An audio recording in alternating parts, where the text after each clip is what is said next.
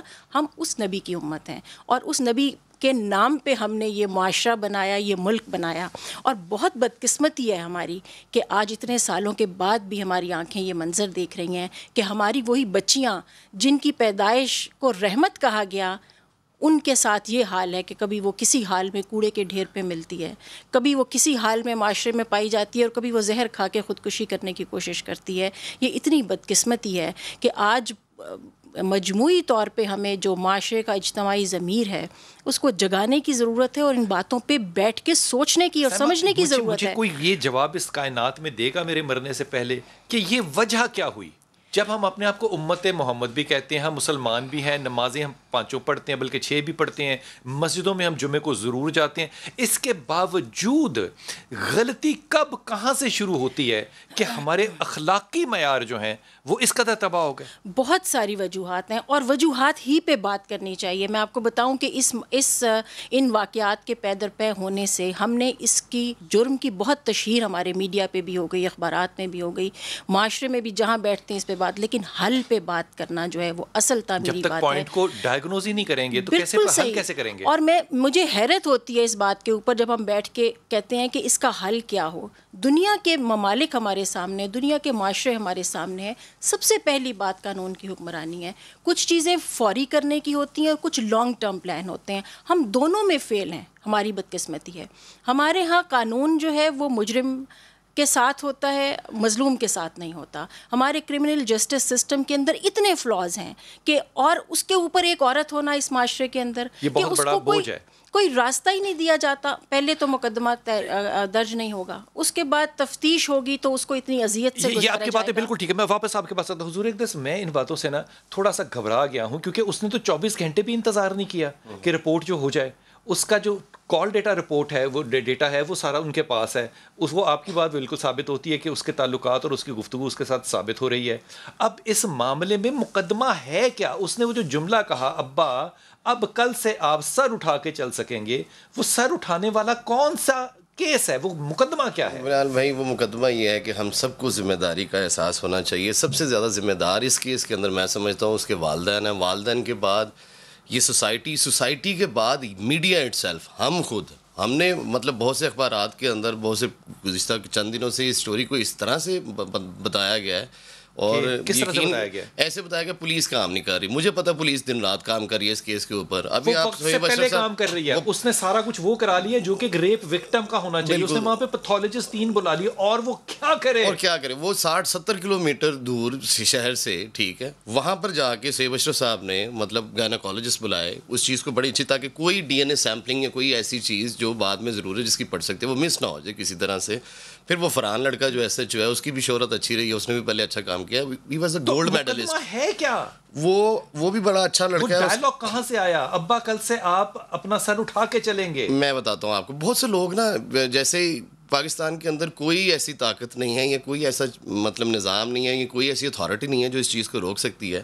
پہلے جنہوں نے اپلیکیشن دی، جو چوکی میں دی، وہ چھیڑنے مارنے پیٹنے، دفعہ 354 اس کے اوپر لگتی ہے، وہ بیل اس کی ہو جاتی ہے جلدی. بعد میں کسی سیانے نے اسے مشورہ دیا ہوگا تو یہ تو کوئی بات نہیں ہے، ٹھیک ہے، اپنا بیان بدل دو. اپلیکیشن ایک نہیں دیتے ہیں، اور پولیس ہم آ رہے تھے جا رہے تھے، پولیس ہمیں انٹرٹین نہیں کر رہی تھی. 24 گھنٹے بلال بھائی ایسا ہوا ہی نہیں. دو دن وہ اپلیکیشن پڑی رہی ہے. اس کے بعد تیسرے دن جا کے یہ ایک نیا نیریٹو بلڈ کیا گیا ہے جس کے اندر وہ جرم جو ہے 322 اس کی دوا ہو جاتی ہے، جس کی نان اویلیبل فینس ہے، اٹیمپٹ ٹو ریپ ہو جاتا ہے. اس کے اندر آپ کی مطلب اتنا زیادہ آپ پھنس جاتے ہیں. اب ان کو بھی کوئی بتانے والا ہوگا کہ اس طرح سے کریں، اور یہ بڑی اچھی طرح سے ایک دوسرے کو جاننے والے لوگ ہیں. ایک سیکنڈ، مفتی زبیر ساتھ ہیں. مفتی زبیر السلام علیکم. مفتی زبیر، یہ ساری کہانی آپ کے سامنے ہے. سمجھ میں 2-3 چیزیں نہیں آتی. میری سمجھ میں تو خیر کافی ساری چیزیں نہیں آتی. اس وقت میری سمجھ میں یہ نہیں باتیں آ رہی کہ ایک طرف جو مجرم ہے اور جو خودکشی کی ہے جس خاتون نے، ان کی کئی سالوں سے تعلق داری اور میں کیا لفظ استعمال کروں، دوستی کا لفظ استعمال کر لیتا ہوں، وہ چل رہی ہے. دوسری طرف وہ گھاس کاٹنے والی ہے، وہ دودھ بیچنے والا ہے، وہ گھاس کاٹ رہی ہے، وہاں پہ ریپ اٹیمپٹ ہو گیا. میں گاؤں کا ہوں، میں نہیں سمجھ سکتا کہ گھاس کاٹتے ہوئے کوئی کسی کو نظر نہ آ رہا ہو. ہاں گندم کاٹتے ہوئے کوئی کسی کو نظر نہ آ رہا ہو تو میں سوچ سکتا ہوں، گھاس کاٹتے ہوئے سب نظر کے سامنے ہوتے ہیں. وہاں ریپ اٹیمپٹ ہو گیا. پہلی اپلیکیشن جاتی ہے ایک اور مدعا لے کر، دوسری اپلیکیشن جاتی ہے دوسرا مدعا لے کر. میں اس معاشرے میں مفتی زبیر سوائے اس کے کہ آپ کو کوسوں، میں کہاں سر ماروں، میں سچ کیسے ڈھونڈوں؟ دیکھیں بات یہ ہے بلال بھائی کہ ہم جس وقت بڑے بڑے سنگین قسم کے ریاست کے خلاف جرائم پیش ہوتے ہیں جی، تو ہم کتنی زبردست پھرتیلی قسم کی حرکتیں کرتے اور فوری طور پر اس کے اثرات، فوری طور پر اس پر نوٹس لینا. آپ کو یاد ہوگا کہ باقاعدہ فوجی عدالتیں بنی تھیں اور ریاستی تنصیبات پر اگر کوئی حملے ہوتے ہیں تو ہم نے کہا تھا اتنے دن کے اندر مقدمات اور خصوصی عدالتیں، CTG، انسداد دہشت گردی کی عدالتیں، اور اسی طرح ہمارے افواج پاکستان پر، فوجی بھائیوں پر اگر حملے ہوں گے تو یہی عدالتیں ہوں گی. اس طرح سے دہشت گردی کی خصوصی عدالتیں بنائی جائیں گی وغیرہ وغیرہ. میں یہ تجویز دینا چاہتا ہوں کہ یہ جو اخلاقی جرائم ہے، حدود و تعزیرات کی ایک علیحدہ سے مستقل خصوصی کورٹ اور عدالتیں بنانی چاہیے. ایک سیکنڈ ٹھہریے گا مفتی صاحب ٹھہریے گا. اگر آپ نے اخلاقی عدالتیں بنائی، میں اخلاقی عدالتوں کی مثال اس ملک کی نہیں دینا چاہتا، لیکن جب وہ تھیں تو جرائم بہت کم تھے، تو اخلاقی قدروں کا فیصلہ کون کرے گا؟ دیکھیں اخلاقی قدروں کا جو سب سے زیادہ اہم بات ہے، جیسا کہ بڑے معاملات، مثال کے طور پر ریپ کا معاملہ ہے، زیادتی کا معاملہ ہے، اجتماعی زیادتی کا معاملہ ہے، یا جس طریقے سے اس بچی کا یہ معاملہ پیش آیا اور پولیس نے الٹے سیدھے سوالات کرنا شروع کر دیے، تو کم از کم درجے کی بات یہ کہ پولیس کو اتنی تربیت تو کم از کم دینی چاہیے کہ بھائی یہ جو وکٹمز، یہ جو گواہوں کا معاملہ ہوتا ہے، یہ جو چشمدید گواہ ہوتے ہیں، یہ کس چیز کے اندر نہیں مفتی صاحب، میں اور طرف آپ کو لے کے جانا چاہتا ہوں. مجھے بتائیے کہ میں نے ایک عدالت قائم کر لی اور میں نے قسم، میں قاضی ہوں اور میں نے حضرت عمر خطاب کے جوتوں کی خاک بن کے فیصلہ کرنا ہے. میں اس معاشرے میں 2020 کے اندر یہ فیصلہ کیسے کروں گا، کن بنیادوں پہ، کہ ٹیلی فون کال پہ دوست بنانا جائز ہے یا ناجائز ہے، ملنا لڑکی لڑکے کا، دوست کا نام دینا جائز ہے ناجائز ہے. میں یہ کیسے فیصلہ کروں گا کہ مجھے کہاں جانا چاہیے کہاں نہیں جانا چاہیے؟ پردے کے احکامات تو میں اس معاشرے میں لگاؤں گا تو میں مجرم قرار پاؤں گا. میں اس ملک میں جو کمیونیکیشن سسٹم ہے اس کو چیلنج کروں گا تو مروں گا. اینڈرائڈ میرے پاس ہے، ویب سائٹس میرے پاس ہیں. جب سہولتیں ساری پاس ہیں تو گھوڑے کو میں کیسے کہوں کہ گھاس نہ کھائے؟ 100% آپ نے صحیح کہا، جزاک اللہ. یہ جتنی باتیں آپ نے گنوائی ہیں میں آپ کو تحسین پیش کرتا ہوں، اپریشیٹ کرتا ہوں. یہی تو بیریئر تھے جن کو توڑ دیا، یہی تو اخلاقی سیکورٹی گارڈ تھے جن کو آج ہم نے بائی پاس کر دیا ہے، کراس کر دیا ہے. سوال یہ ہے کہ قرآن سے روح گردانی کرنی ہے یا قرآن کو اپنانا ہے.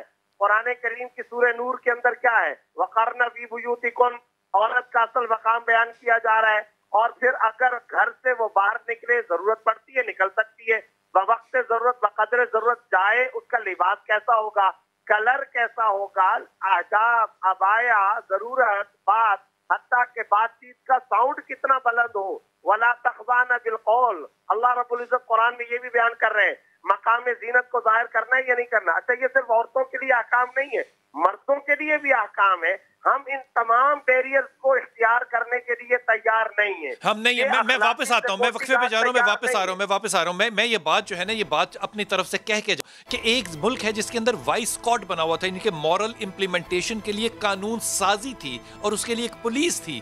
اگر آپ اس 20 سال کا ان کا ڈیٹا لیں تو وہاں پہ جرائم کی شرح جو ہے وہ 0.1%.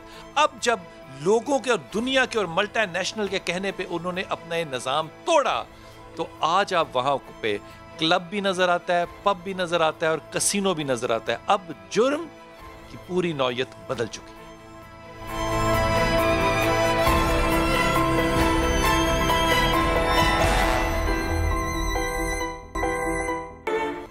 بسم اللہ الرحمن الرحیم. ایک زمانہ تھا کہ پروین آپا جو ہیں، پروین شاکر جو ہیں، ان کے پاس ہم اسلام آباد جایا کرتے تھے، بڑی شفقت کرتی تھیں، اور انہوں نے اور میری زندگی میں اشفاق صاحب نے جو جملے بنانے کی تحقیق اور ترتیب ہوتی ہے، مجھے اس سے اویئر کیا کہ جملہ کیسے بنایا جاتا ہے. جب میں اس بچی کا یہ جملہ اس کے باپ کے منہ سے سنتا ہوں کہ بابا کل آپ کو سر اٹھانے میں کوئی شرمندگی نہیں ہوگی، یہ انتہائی نفیس، پرویا ہوا اور ادبی جملہ ہے. لیکن جب میں آن گراؤنڈ ریالٹی دیکھتا ہوں تو جو پولیس ہے، جو تجزیہ کار ہیں، جو رپورٹر، وہ کہتے ہیں وہ گھاس کاٹ رہی ہے عورت. اگر وہ گھاس کاٹنے والی ہے اور اتنی نفیس ہے کہ وہ جملے کو پروین شاکر کی طرح ترتیب دے سکے، تو پھر کوئی اور تیسری بات تو شاہ صاحب ضرور ہوگی.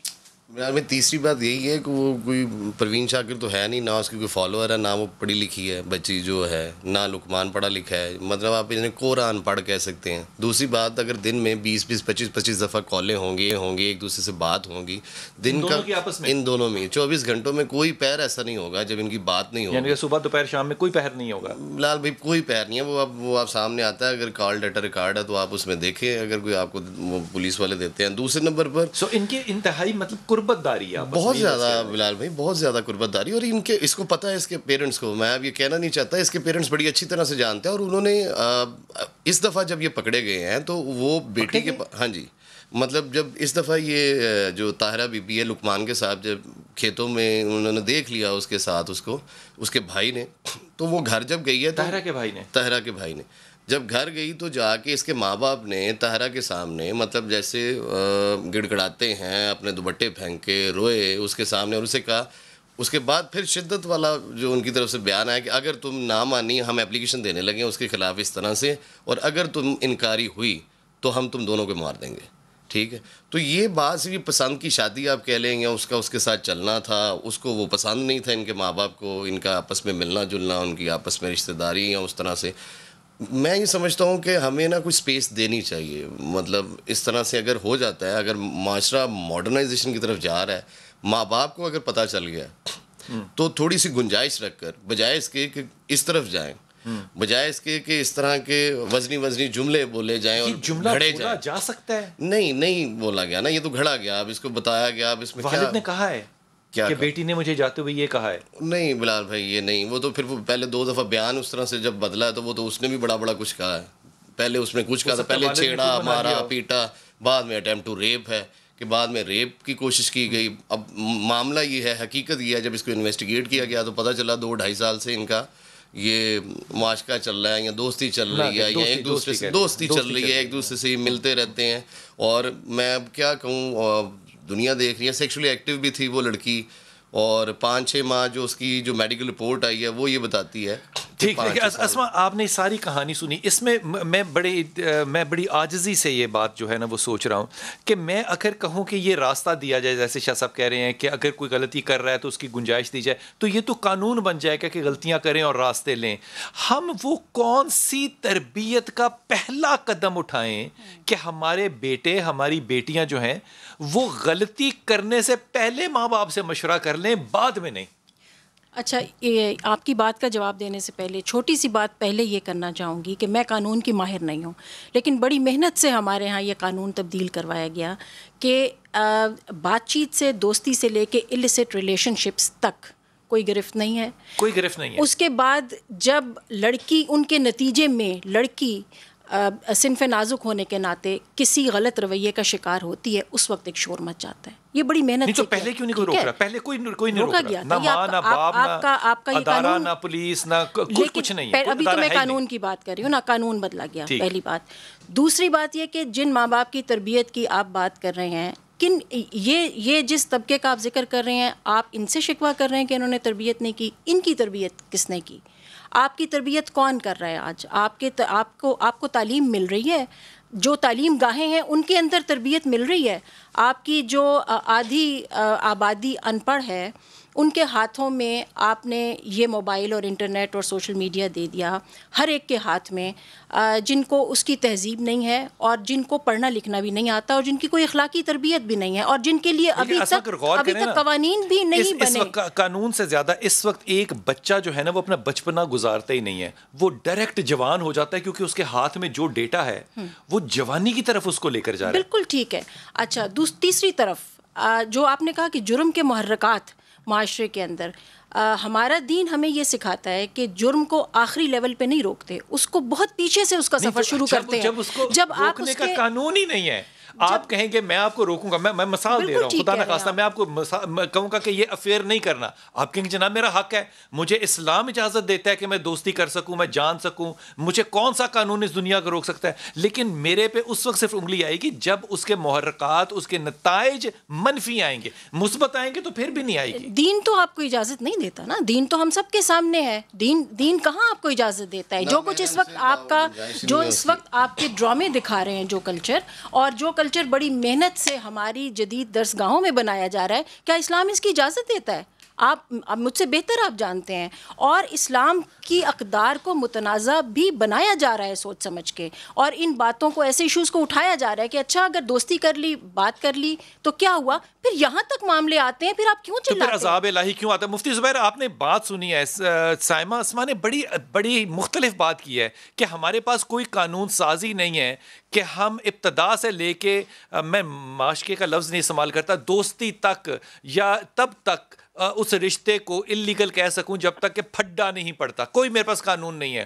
پھڈا پڑے گا تو پھر دین بھی مجھے یاد آ جائے گا، پھر قانون بھی یاد آ جائے گا، پھر انکمپٹنٹ پولیس بھی یاد آ جائے گی. جو مرضی آپ کر لیں پھر آپ اس کو روک نہیں سکتے. مجھے فرمائیے کہ جب ہم نے مدینے کی ریاست کی طرف جانا ہے تو کیا اخلاقی قدریں قانون بن سکتی ہیں؟ دیکھیے بالکل بن سکتی ہیں. یہ جو ہماری بہن اسما صاحبہ جو بات کر رہی تھی، یہ بہت زبردست اور بہت اہم بات کی ہے. پہلے تو ذرا بلال بھائی ایک چیز یہ بھی تو طے کریں کہ ہم لوگ سچ بولیں یا نہ بولا کریں. اب میری خاموشی کو آپ جو چاہے سمجھ لیں. ہاں، یعنی میڈیا پر جو ہم بات کرتے ہیں، جو حقیقی اسباب ہیں، جو اصل اسباب ہیں، وہ ہم بولا کریں یا نہ بولا کریں، ذرا ہم کو یہ بھی طے کر لینا چاہیے. قُلِ الْحَقَّ وَإِنْ كَانَ مُرًّا، حق اور سچ کہو چاہے کڑوا ہی کیوں نہ محسوس ہو. آپ یونیورسٹیوں اور کالجوں کے جو لمبے لمبے چمن، گارڈن اور لانز ہیں، اس میں جو مناظر ہوتے ہیں نامحرم سے محبت کے اور جو میل جول کے، پروگرام کر سکتے ہیں آپ اس کے اوپر؟ نہیں. موبائل فون کے غلط استعمال پر پروگرام کر سکتے ہیں؟ نہیں. سوشل میڈیا کے ناجائز استعمال، پردے، حجاب، عبایا، میری معافی قبول کر لیں. نہیں. نکاح کو مشکل، خاص اور مہنگا بنانا، اور مشرف دور میں کمرے کے اندر جرت بھی نہیں کر سکتا. جی مفتی زبیر، آپ تو کہہ رہے ہیں، میں تو کہہ بھی نہیں سکتا. جی، اب میں لاہور کا رہنے والا ہوں اور پچھلے 30 سال سے لارنس گارڈن جا رہا تھا. اب اس عمر میں آ کے لارنس گارڈن اس لیے نہیں جاتا کہ میری آنکھوں سے وہ بے حیائی دیکھی نہیں جاتی. اب میں گھر بیٹھ کے روتا ہوں.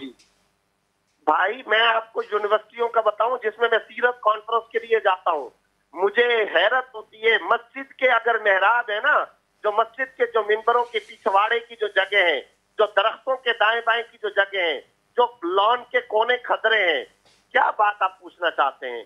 اگر ہم حق بات کریں تو وہ تو شاید میڈیا پر چلے گی بھی نہیں. مشرف دور میں باقاعدہ یہ قانون بنا تھا وومن رائٹس کے نام سے کہ اگر کچھ خواتین اجنبی مردوں کے ساتھ کمرے کے اندر بھی ہو، پولیس پوچھ نہیں سکتی ہے. کپل اگر جوڑے پکنک کے پوائنٹ سی سائٹ پر ہوں گے، نکاح کا نہیں پوچھا جائے گا. پھر میں ایک بات کہنا چاہتا ہوں بلال، یہ ان کے حقوق میں آ جائے گی نا بات مفتی زبیر، یہ ان کا حق ہے. جی تو پھر ٹھیک ہے. پھر جب چنگاریاں اڑتی ہیں، اچھا اگر یہ بتائیے یہ حق ہے، قرآن نے اس کی اجازت دیتا ہے؟ اسلام اجازت دیتا ہے؟ ریاست مدینہ کی بات کیوں کرتے ہیں؟ پھر کیوں ریاست مدینہ کا نام بگاڑا جاتا ہے؟ کیوں بے ادبی کرتے ہیں؟ ہم قرآن کریم کی برباد کیوں کرتے ہیں؟ پھر اسلامی جمہوریہ پاکستان کیوں بولتے ہیں؟ کلمے کے نام پر بنے ہوئے مملکت کیوں بولتے ہیں؟ مفتی زبیر، آپ نے جو بات کی ہے میں اس کا جواب دینے جوگا ہی نہیں ہوں، لیکن کووڈ کا پرابلم نہ ہوتا تو میں آ کے آپ کا ماتھا چومتا. معاملہ یہ ہے کہ میں کچھ عرصہ پہلے، میں بہت ممنون ہوں اپنے سارے مہمانوں کا، میں کچھ عرصہ پہلے کچھ تھوڑی دیر کی بات ہے، ایک یونیورسٹی میں گیا اور وہاں پہ میڈیا پہ کرٹیسائز ہو رہا تھا کہ میڈیا نے بدنامی جو ہے وہ پھیلا دی ہے. میڈیا کیسے ٹھیک ہوگا کہ معاشرہ ٹھیک ہوگا؟ وہ بہت بڑی یونیورسٹی ہے، ان کے اپنے اپنے بڑے ریسورسز ہیں. جب گفتگو کا موقع آیا تو میں نے کہا بھائی بات سنو, میں گھر سے ایک استاد کی حیثیت سے آیا ہوں, آپ نے جو 5 لڑکیاں مجھے پھول پکڑانے کے لیے راستے میں کھڑی کیوں ہیں, کیا یہ ماں باپ کو راستے میں بتا کے آئی ہیں کہ ہم نے غیر محرم کو پھول دینے ہیں؟ یہ پڑھنے کے لیے آئی ہیں, آپ نے ان کو پھول دے کے میرے لیے پلا, میں نہیں لے رہا ان سے پھول. آپ کو یہ بدتمیزی لگ رہی ہے, لیکن جب تک تربیت گاہوں میں نہیں ہے تو پھر باہر گلیوں اور سڑکوں پہ یہی ہوگا.